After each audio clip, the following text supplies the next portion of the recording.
BMKG keluarkan peringatan dini gelombang tinggi di Indonesia. Peringatan dini gelombang tinggi berlaku mulai Kamis 21 November 2024 hingga Jumat 22 November 2024 pukul 07.00 waktu Indonesia Barat. Dilansir dari maritim.bmkg.go.id, kondisi sinoptik pola angin di wilayah Indonesia pada bagian utara umumnya bergerak dari timur laut sampai timur dengan kecepatan 8-30 knot. Kemudian, bagian selatan bergerak dari timur sampai tenggara dengan kecepatan 8-30 knot.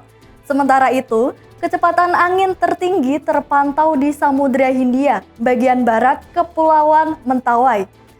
BMKG juga menginformasikan wilayah berpotensi diterjang gelombang tinggi dalam postingan akun Instagram BMKG bahwa tinggi gelombang 1,25 sampai 2,5 meter sebagai kategori sedang terjadi di Selat Malaka bagian utara, Samudra Hindia, Selatan Banten, perairan selatan Jawa hingga Nusa Tenggara Timur, Laut Jawa bagian timur, Laut Maluku, dan beberapa wilayah lainnya di Samudra Pasifik serta perairan sekitar Papua.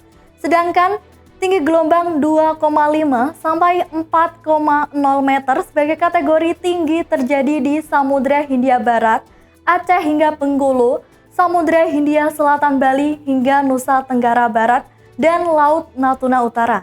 Di samping itu, BMKG memberikan saran keselamatan untuk jenis kapal yang beroperasi.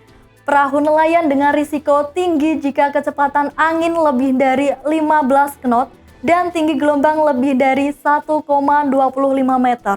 Kapal tongkang dengan risiko tinggi jika kecepatan angin lebih dari 16 knot dan tinggi gelombang lebih dari 1,5 meter. Kapal feri dengan risiko tinggi jika kecepatan angin lebih dari 21 knot dan tinggi gelombang lebih dari 2,5 meter. Kapal besar kargo atau pesiar dengan risiko tinggi jika kecepatan angin lebih dari 27 knot dan tinggi gelombang lebih dari 4 meter. Informasi ini untuk meningkatkan kewaspadaan masyarakat terhadap potensi bahaya gelombang tinggi di beberapa perairan Indonesia. Oleh karenanya, BMKG mengimbau kepada masyarakat, terlebih pihak-pihak yang tinggal di wilayah potensi gelombang tinggi, untuk waspada dan mengikuti informasi di laman resmi BMKG.